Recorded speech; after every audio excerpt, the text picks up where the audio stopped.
We are going through the book of Luke, and we're going to look at Luke 7 and 8 this morning. These are amazing chapters. Initially, we had planned out the bulletin covers and put on the cover the parable of the soils, or the parable of the sower, but we're not even doing that this morning. Because as we were planning the sermons, I realized, man, there's just so much here, and these chapters, the power of God that's on display is awesome, and we need to talk about that more than the parable. But if you're interested in the parable of the sower, there's about 1 million books on the subject, so happy reading. We're going to dive right in, and right in here to chapter 7. Let me just jump right in verse 1. I don't have the words up here, but you can just listen. After Jesus finished all his sayings in the hearing of the people, he entered Capernaum. Now a centurion had a servant who was sick and at the point of death. He was highly valued by him. And when the centurion heard about Jesus, he sent him elders of the Jews, asking him to come heal his servant. And when they came to Jesus, he pleaded with him earnestly, saying, "He is worthy to have you do this for him, for he loves our nation, and he is the one who built us our synagogue." This is kind of a rare thing. You have a Roman, a leader of men here, a soldier, a high-ranking official who actually gets along really well with the people of his town, the Jewish people. He's highly regarded, and so they say, "Man, he even built our synagogue for us. He's a good man. Can you come and heal him?" And Jesus went with them. When he was not far from the house, the centurion sent friends, saying to him, "Lord, don't trouble yourself, for I'm not worthy to have you come under my roof. Therefore I did not presume to come to you. But say the word, and let my servant be healed. For I too am a man under authority, with soldiers under me, and I say to one, go, and he goes, and to another, come, and he comes. And to my servant, do this, and he does it." And when Jesus heard these things, he marveled at him. And turning to the crowd that followed him, he said, "I tell you, not even in Israel have I found such faith." And when those who had been sent returned to him, they found the servant well. Here we have a situation when Jesus healed somebody from a distance. He didn't even have to come to them and lay his hand on them. He just says, "Okay, he's good." And he's healed. And right away in chapter 7, we're reminded that Jesus is greater than sickness. I'm going to be popping around to different areas of these two chapters. This one's in chapter 8. When Jesus had stepped out on land, there met him a man from the city who had demons. For a long time he had worn no clothes and had not lived in a house, but had lived among the tombs. And when he saw Jesus, he cried out. He fell down before him and said with a loud voice, "What have you to do with me, Jesus, Son of the Most High? I beg you, do not torment me." Did that work? I don't know. My throat's already raw, so apparently this particular demoniac was also going through puberty.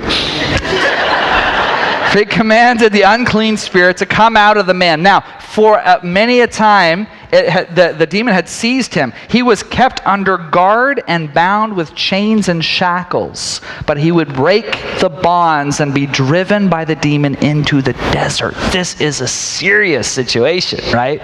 This guy is scary. He's naked and he lives in the graveyard. And when things get really bad, he goes so ballistic and violent that people have to put him in chains to protect himself and everyone else.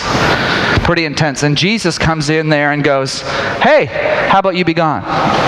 Now, he sets the man free, and it turns out it's not just one demon, it's a whole bunch, and there's a legion of them, and so he sends them out to the pigs, and everybody sees this crazy, incredible thing happen, and can only conclude that Jesus is greater than evil spirits. Continue. Near the end of that chapter, Jairus' daughter has died, and Jesus goes to her, and he raises her, though not everyone sees it. He raises her from the dead, and she is okay. But now a lot of people are like, did that really happen? I don't know. But you know what? He also did it in chapter 7. This is when Jesus walked into a little hick town called Nain. Where are you from? I'm from Nain. There's a funeral going on. We know by now that Jesus loves big gatherings. Jesus, he loves dinner parties. He loves parades. He loves to make wine at weddings. And apparently he likes to spice up funerals too. Because he goes to this one and wow, this is a funeral no one will forget. Because he sees the body of the boy, he comes over and he whispers, "Wakey, wakey," and the kid sits up. That's a funeral no one's ever going to forget. By the way, the caterers were pretty upset. All right. It's public. Everyone sees it. Everyone realizes the truth. Jesus is greater than death. And then we see also in chapter 8, this might actually be the biggest one culturally. Maybe it's one that we would skim over in light of that last one.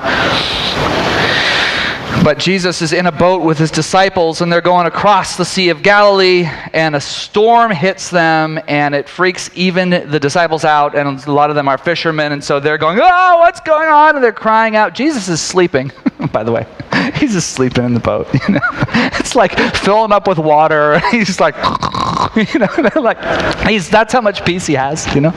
And they wake him up. They're like, "Do something!" And he turns to the wind and goes, "Shh." In Mark's gospel, we actually see what he said. He did say words. And the Greek, what he said was this: "Be muzzled!" I wanted to see how she is going to interpret that. Isn't she awesome, by the way?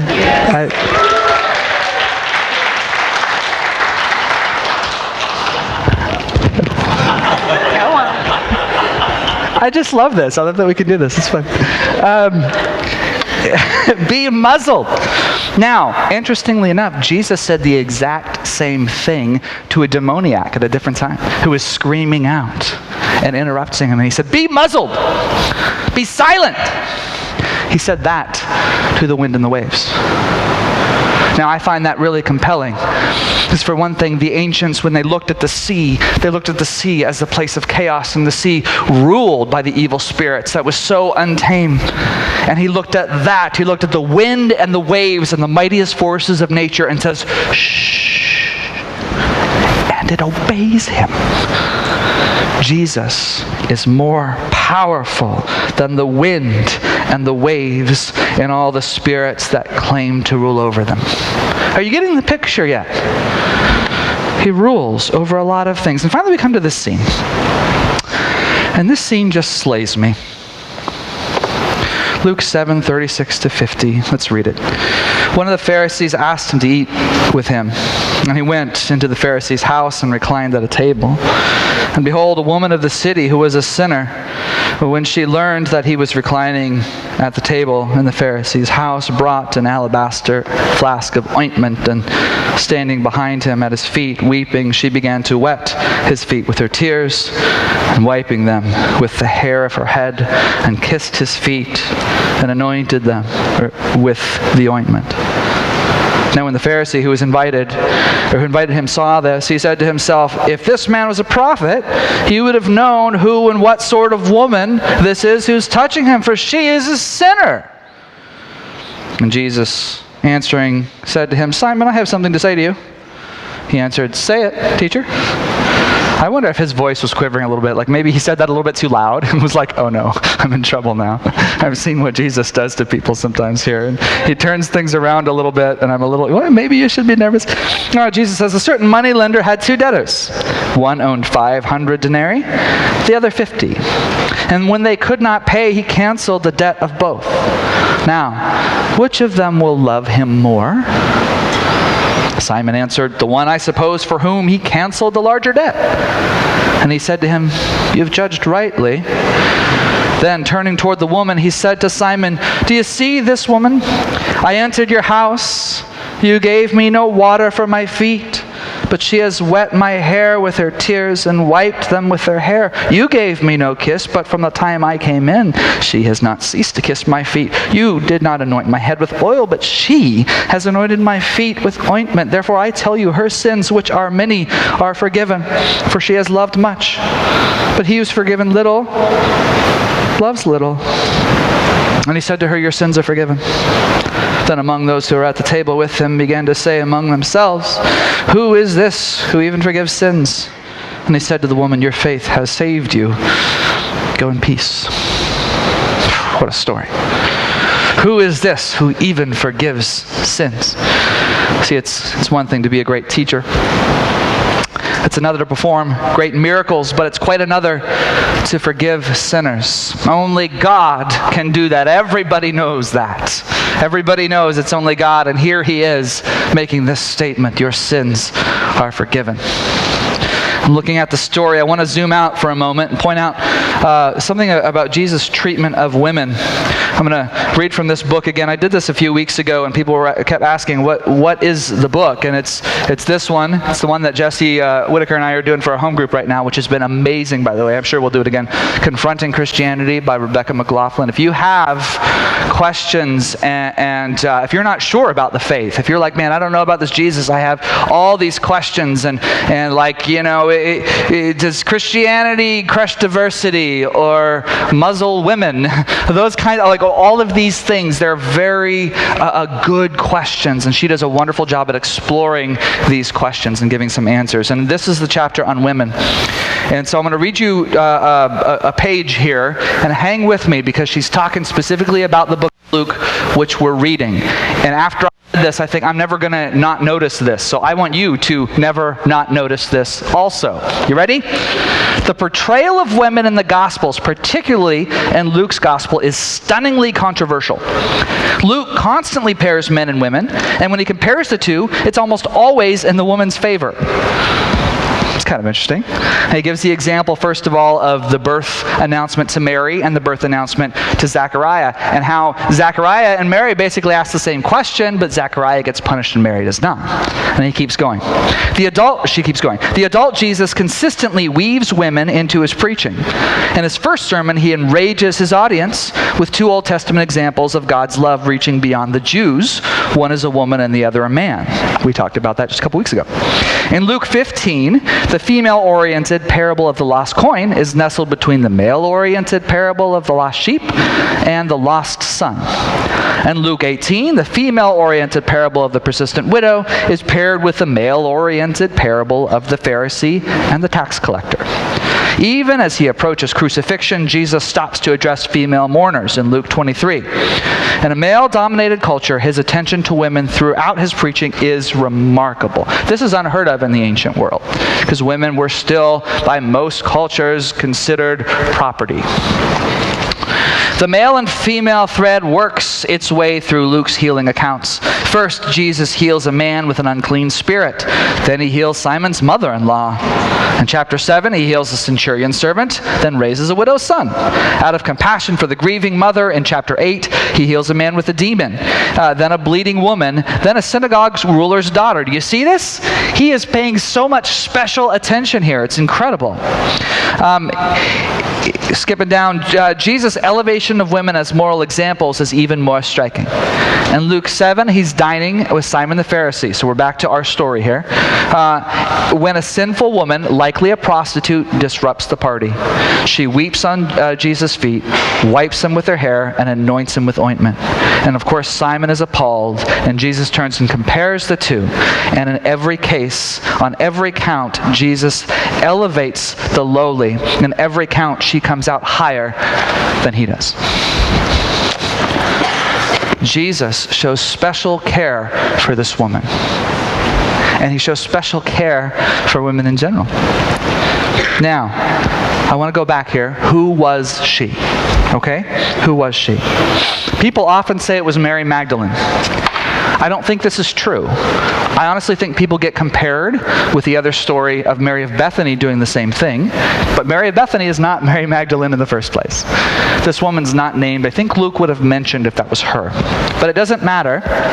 At the end of the day, as I read this scene and as I look at this painting, I'm just struck by the fact we don't know who she is, but everyone else knows who she is. This painting is remarkable. This is one of the James Tissot paintings. If you look around at this, I think he pictures the scene so well.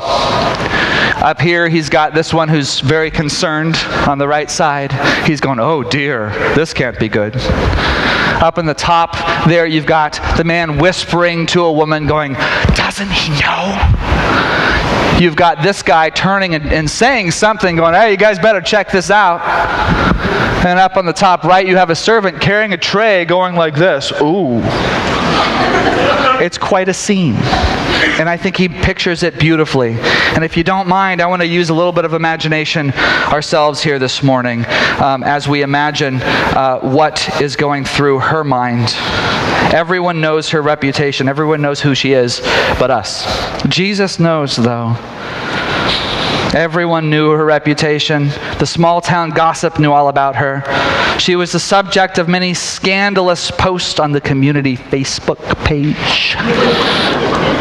People complained. People slandered her. People made sure that all the other people knew about her.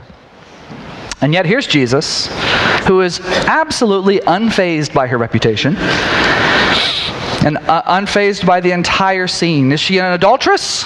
Well, probably. Is she a prostitute? Yeah, likely. Whatever the case, he knew she was there. He probably was aware of her presence before anyone else. He probably saw her pacing back and forth in front of Simon's open door, hesitating, wanting to come in but scared, tears in her eyes. She's the same girl who had sat with tears as he spoke, as he taught on a father who welcomes sinners back home. His words apparently filled her with something she had never known, not since she was a little girl, not since before that one thing happened that set her on a bleak and unwavering trajectory. The feeling, that sense that she might actually have some worth. It overtakes her at last. She wants to go to him, but she doesn't come in, and instead she disappears, and her feet suddenly carry her back home. And she knows what she has to do. She picks up her alabaster jar of perfume. It's incredibly expensive. It's her prized possession, the only thing of value that she owns. And she turns and runs back to Simon's house. She has to do this thing. And when she gets there, she slips in the open door. She pushes past all the dinner noise, past the servants, past the half-drunk guests, past the eye-rolling and the men who pretend to have never seen her before, until at last she stands at the feet of the one who had never even spoken to. She doesn't know what to do. She just starts to cry, and her tears drop all over his feet.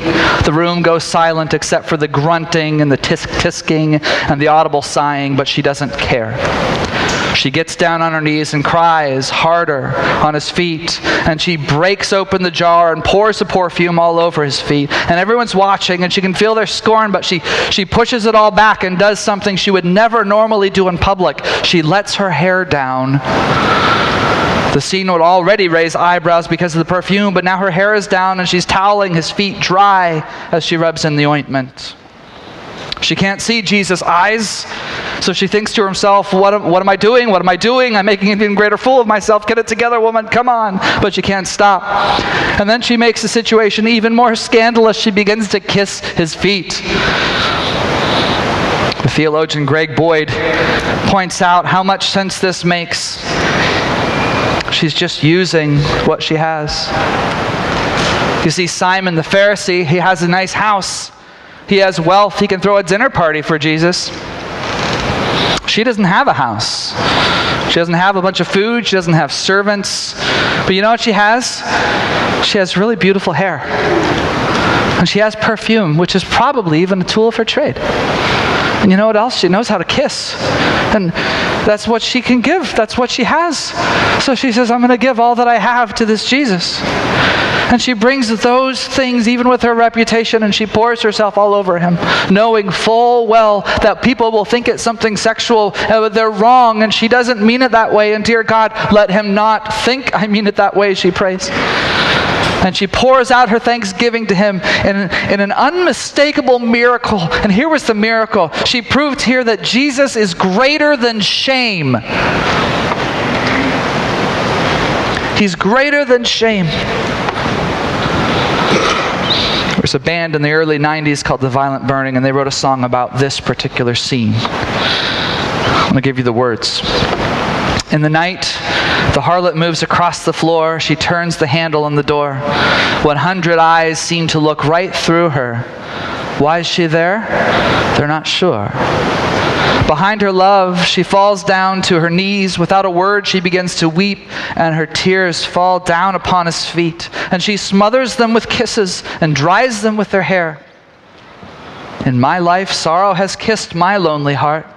Fear of man tears me apart. And I've tried, but many times I've loved the world. Many times I've been the whore. I've cried 1,000,000 tears and maybe more. So many times I have been the whore. I will fall down on my knees. I will sing, I love my love. I will weep, I love my love. I will sing because I love my love, and my tears will fall down upon your feet. Let me smother them with kisses. Let me dry them with my hair. If I could be anyone at all, let me be the whore at your feet. Who is this who even forgives sins? And he said to the woman, your faith has saved you. Go in peace. What did he mean by that? Your faith has saved you. Faith for doing what? There's no indication that she and Jesus had actually spoken before, that he had actually told her that she was forgiven, that she would come and do this thing. I think she just sensed it. She sensed the love of the Father, and she was so drawn to it, and she wanted to see maybe this could be true, that maybe I really could be loved despite all the things that I've done. This is faith. You see, when a centurion comes and says, can you heal my servant from afar? That's faith, because he's coming and he's asking for a thing, and he actually believes it can be done. And when the disciples in the boat says, Jesus, can you tell the storm to be quiet? That's faith, because they actually think that he can do it. And when you're a woman like this, whose whole life has been a storm and whose reputation is forever ruined, and you come to Jesus with an act of scandalous devotion, you're showing faith. You're showing that you believe that he really is greater than your sins, greater than your shame. The sad thing is, there's many believers who believe fully in miracles. They believe God can heal sicknesses. They believe that God can calm storms. They believe in all manner of wonder. But you know the thing they can't believe? They can't really believe that God's bigger than their shame. Maybe than other people's shame. They believe he can forgive them, but they keep a part of their own heart hidden from him and from other people because it's just too much. And they think, yeah, I believe he forgives, but this thing, he's never seen this before. This shame is too big for him. And so it stops them from actually opening up their heart. It stops them from actually presenting what's really going on inside and taking it to Jesus. Peter and Judas, they both had shame. They both denied him. The only difference? Peter went back to Jesus. He went back and gave him his shame. Do you believe that he really does forgive? Sad thing is, many will not go that far because they just don't believe that he's big enough. I want to tell you, friend, Jesus has seen harder cases than yours. Jesus is not shocked and appalled by the thing that you did. He's seen it before. He has storehouses of grace. How does he give grace? How does he cover shame? Well, some people think he covers shame by just saying a thing isn't wrong anymore. Like, that thing you did, okay, you know what? That's totally fine. We'll just say that's cool. But that's not actually forgiveness. And imagine if we did that to one another. Imagine somebody really hurt you. and wants to be forgiven. And if you can come and just say, it's fine, it's no big deal. But we know that's not true, and that doesn't actually fix anything. Because the offense remains. The wound remains. No, what Jesus does is he says, yes, you've done a really bad thing. Yes, it really has consequences. Yes, you really messed up, but I still love you, and I still want to be with you despite the fact that you messed up. That's grace. That's a man who's greater than shame. That's our Jesus. There's one more story I want to tell. It's of a woman in chapter 8. As Jesus went, the people pressed around him. He's on the way to heal Jairus' daughter. And there was a woman who had a discharge of blood for 12 years. And though she had spent all her living on physicians, she could not be healed by anyone. She came up behind him and touched the fringe of his garment, and immediately her discharge of blood ceased. And Jesus said, "Who was it that touched me?" When all denied it, Peter said, "Master, the crowds surround you and are pressing in on you." But Jesus said, "Someone touched me, for I presume the power, or I could perceive the power was gone out from me." And when the woman saw she was not hidden, he came trembling and falling down before him and declared in the presence of all the people why she had touched him and how she had been immediately healed. And he said to her, "Daughter, your faith has made you well. Go in peace." Can you imagine this woman? For the past 12 years, she's had an issue of probably menstrual bleeding. Scholars are pretty certain about that, which is supposed to be a very private thing. But I'm sure people knew it was a lot harder to hide medical conditions like this back then. And she had tried every doctor, she had spent her savings, and it had interrupted every aspect of her social life, because if you're dealing with this kind of issue, then people would say you were ceremonially unclean for the entire month, and those months would go on, and it would never end. That would mean you'd be shut out of community. That would mean you were considered unclean by people you want to be friends with, and would say, "I'm sorry, I can't be friends with you." All of these things, even touching this woman's arm could make you unclean, they would say. So she tried to keep it quiet and tried to stop the bleeding, but it would show up on her skirts, and then sometimes she would leave a trail of blood, and people treated her like she was a broken thing and something not to be looked at. "What did she do to deserve this?" they would whisper. Because back then, that was the conventional thinking. Who sinned? This woman? Her parents? Obviously, God's punishing her for something. And she probably looked inside her own self and looked in her conscience and said, "God, what did I do? What did I do?" And couldn't come up with an answer. So she decides, "I'm just going to live with this. This is just going to be my life." Until she finds out that Jesus is in town. And she thinks maybe, just maybe. She sees his entourage from afar. She wants to get in there, but there are too many people, and she's going by. Or he's going by, and he's getting away, and she says, no, don't leave, wait, please, please. But he can't hear her. "Excuse me, sir, can I get through? Ma'am, please, I need to." But nobody gets out of the way for her. And then she's filled with determination. She takes a deep breath, and she starts to push. She, the unclean woman, starts pushing and throwing elbows into people so she can get to this Jesus. People are turning around, noticing who she is, horrified that she's touching them.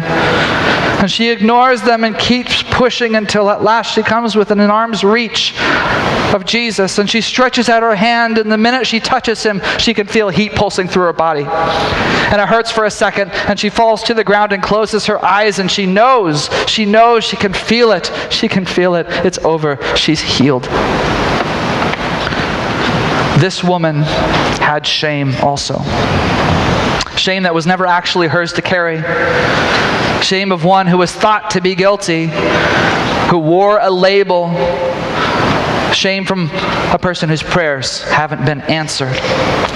And in this case, Jesus proves his power is so great, he can even heal physical things. He can even heal hearts accidentally. That's how great his power is. Just being near him, just a touch from his garment, sometimes is all it takes. Ask the School of Dance dancers to come on up. Do you carry shame with you everywhere you go?